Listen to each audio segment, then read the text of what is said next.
Math. Low quality fans of a high quality Bruins team. A Bruins team that is a real contender for a cup. And I know we've been able to say that for a little while, but man, are we coming into the playoffs looking tight. All right. Don't blow your load in the first 30 seconds. Look, I am exhausted. Last night, I fell down rabbit holes. A lot of rabbit holes. When the playoffs are official for any team, the reports start flying in, models for all sorts of projections and predictions and how this player's analytics look and how this team's and line's analytics look and all of that stuff. And it's great. It's super fun. It's fun to read and go through and just learn all of this stuff, right? It's stuff we look at all season, but then the playoffs comes and we get a little more tightened into it. As I was falling down all these rabbit holes, I realized that this is the first year of this channel, and covering a playoff series, I have to try to keep it structured in the preview. I realized last night, I'm fucked.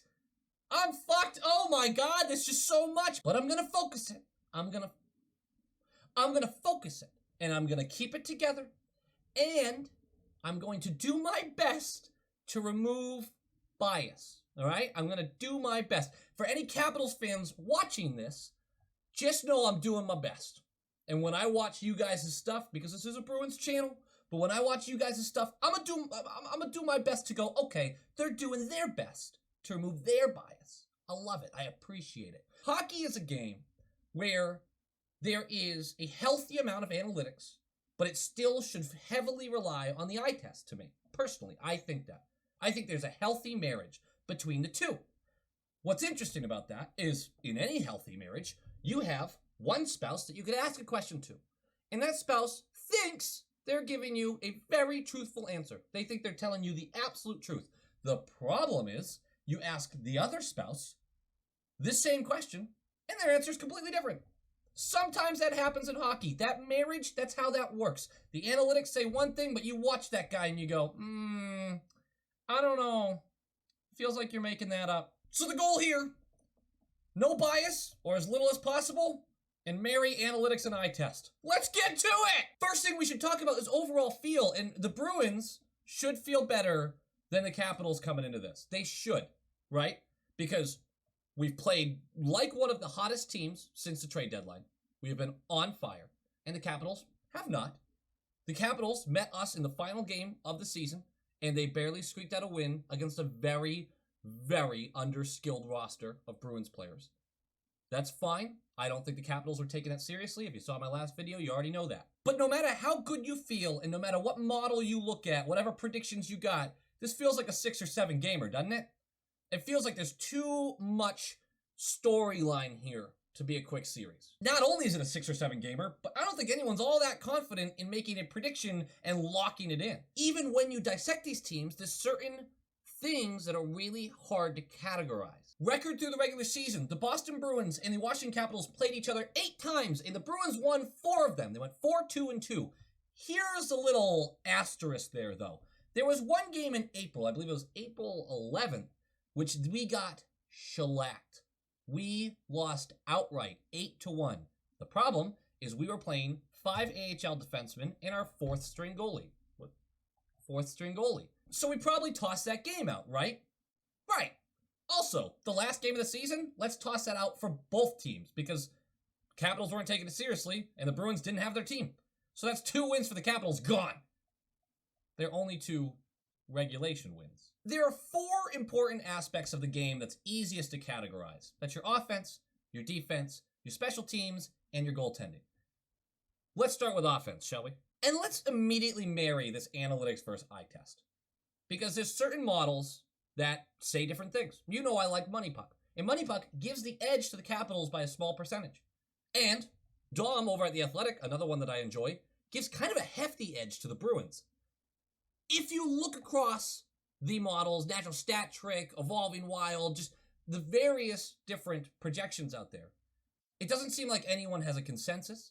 A lot of them are very close by just a couple of percentages, and any one swinging heavily one way has an asterisk on it going, yeah, but it's hard to qualify this because of. The offense is really, really in Boston's favor. The top two lines specifically. In fact, our top line outvalues on Dom's model the entire top six of the Washington Capitals. I'm not going to sit here and go, perfection line! Our top line's so fucking good! And that's with Pasta underperforming for most of the year. The advantage of the first line is Boston. But what's even crazier is our second line has been better than them since the trade deadline. If you're talking full possession numbers, scoring chances, and goals created versus goals allowed, the second line is the better line. Now, of course, the competition they're going on usually is going to be bumped down. I don't care. We're talking about a 4-week stretch of really dominant play, no matter who we're playing, and home versus away games. Meaning, away games, you're not having that last change. You have to play whoever they put out on the ice.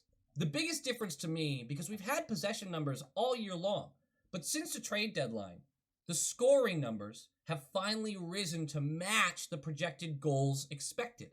Meaning that when we were putting all these shots on net, and when that little percentage of 15% of the time that shot goes in, 12% of the time that shot goes in, and it's climbing, by the time we reach that, a goal should have gone in by now, we usually have a goal! That was a non-existent factor early in the season, where we would take 30 shots and end with 1 goal, and have an expected goals of 2.8, but we have 1 goal. The Capitals, on the other hand, are trending in the opposite direction. Now, the Capitals are a really hard team to quantify when you're talking about analytics because of 2 reasons. One is their shooting percentages and scoring ability is so high that even if they're getting outplayed, if you're looking at expected goals, they're scoring at a higher rate on the worst shots.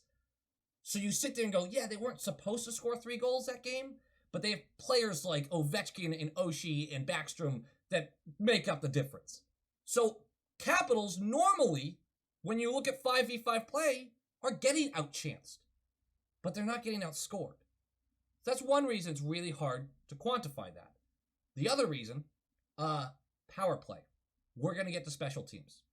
That's going to be a big difference maker. Over the last 6 weeks, the Capitals have trended back down when you're talking about overachieving on those numbers. They're also heading back to the mean. So in our first category, advantage goes to Boston all day. We have better possession numbers, better scoring chances, and we're finishing at a higher rate, especially when we're playing the Capitals this year, where we've kind of lit them up. The only asterisk with the offensive abilities is that that's going to heavily rely on our top 6, as our third line is easily our weakest in my mind, and our fourth line doesn't push the needle offensively. They're more of a shutdown line, which is what you kind of want. But if the top 6 isn't producing, the bottom 6 ain't going to be the ones to pick up the slack. Still, advantage Boston. Defense doesn't require a lot of thought. It really doesn't. Our defense from top to bottom is pretty much better. They probably have the advantage on the third line versus the third line. I'm not super worried about that. Every metric across the board pretty much goes in Boston's favor defensively. Chances given up, shot suppression, goals allowed, save percentage, block shots, we do it all. We stop the puck going in the net. It's what the Bruins are built on, really. You add that to our already strong possession numbers, and those scoring chances continue to drop for the Capitals. Now, the Capitals, again, have elite scorers, but they have to outscore their metrics to make this a competitive series. Advantage Boston, and not quite as much as I would say the advantages in the offensive department, but the advantage is still there. Goaltending. This is the biggest advantage of the series if it works out like it should. But there's a little problem here. The problem being Tuukka Rask hasn't really played the Capitals very well. Tuukka Rask has struggled against the Capitals this year, and he barely is pushing over that 900 mark save percentage against them. There has been a little bit of struggle moments with Rask. Since coming back from his injury, though, he's looked really good. His last 2 outings left a little bit to be desired, so it's definitely something to watch. But we know he's an elite goaltender. On the other end of the ice is Vitek Vanacek or Ilya Samsonov. I'm not entirely sure who the Capitals are going with Game 1. But I do know Vitek Vanacek has really had a tough time with an 870 against the Bruins this year, just about. Ilya Samsonov, not much better. If we're going to take advantage of our biggest asset, which is Tuukka Rask against this Capitals team, he has to be strong. Because you need him to be able to stare down the ice and put the fear of God in a shaky goaltender in a bad situation. If Tuukka starts to let in easy ones, then it really allows the goaltending situation on the other side of the ice to solidify. When you have a little bit of help and you can get comfortable, you just play better. This is a really important point because it should be our best advantage, but it could turn into a crater of a problem. That being said, advantage Boston. And you're sitting here watching this video and you go, this fucking moron just said we have the advantage in offense, defense, and goaltending. What does he think this is a 4-game series? No. Because there's one thing that is an absolute red flag.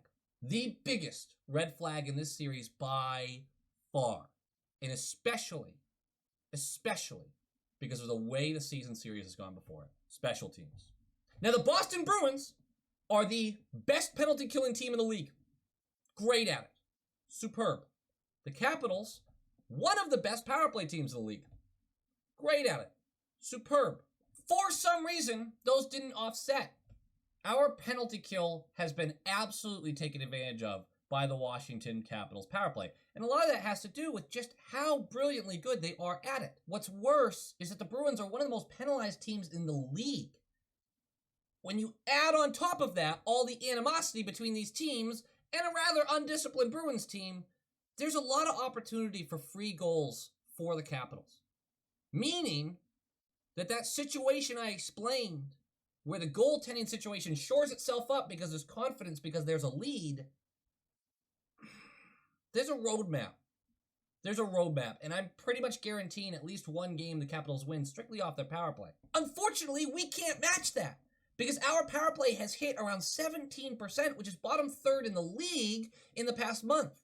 And it doesn't look like it's getting much better. That second unit looks better than our first. We can't rely on the power play heavily, which means we can't match up with their special teams. This is a huge advantage for the Capitals. They're going to try to push this heavily. They're going to get Wilson very, very integrated into their plans to try to disturb shit because they know they can get free points out of it. This is a concern. I doubt we're going to play soft because of it. I think Bruce would rather of us take the penalties because we're playing hard than us play soft and allow them to bully us 5-on-5. That is the big advantage for the Capitals. And it does offset a couple of the advantages we have. Advantage Boston for the top lines. Advantage Boston for the defense. Advantage Boston for the goaltending. But advantage Capitals big time for those special teams. This will be a star-1 series, more than likely. Star players make their living in the postseason. This is one of those series where it's not depth versus depth. It just can't be. Our star guys have to be better than theirs because if it's a depth versus depth, the Capitals will end up with the advantage on a lot of this stuff. This does bring me to another point when we're talking about the player matchups. An article came out in The Athletic by Fluto. Great writer. I love what he does, and he does a great job of explaining this. But the title is a bit misleading. Because the title, basically, is the Bruins were wrong about Chara. Or Chara proved the Bruins wrong. How? That Chara was exactly what we thought he'd be. Yes, he did play 55 games, but if you remove the injuries that we had taken in the middle of the season, where our defense got absolutely wrecked, and we had several games missing at least 4 defensemen. But if you remove that little asterisk, Chara is a negative possession player. Not by a lot, but he's a negative possession player. He doesn't move the needle offensively, and he's part of a very good penalty killing unit. That is exactly what we thought he would be. He's a third-pairing defenseman who is averaging around 18 minutes of ice time, which is 5th on the Capitals for defensemen, and he often gets beat when you talk about speed. Zdeno Chara is exactly the player that a lot of us fucking know. The Bruins didn't get anything wrong here. We had youth coming up through the pipeline. We had people that could not get sent back down without clearing waivers. It was time to move on. and to bring someone new in, and our defense hasn't really missed a beat other than the injury problems.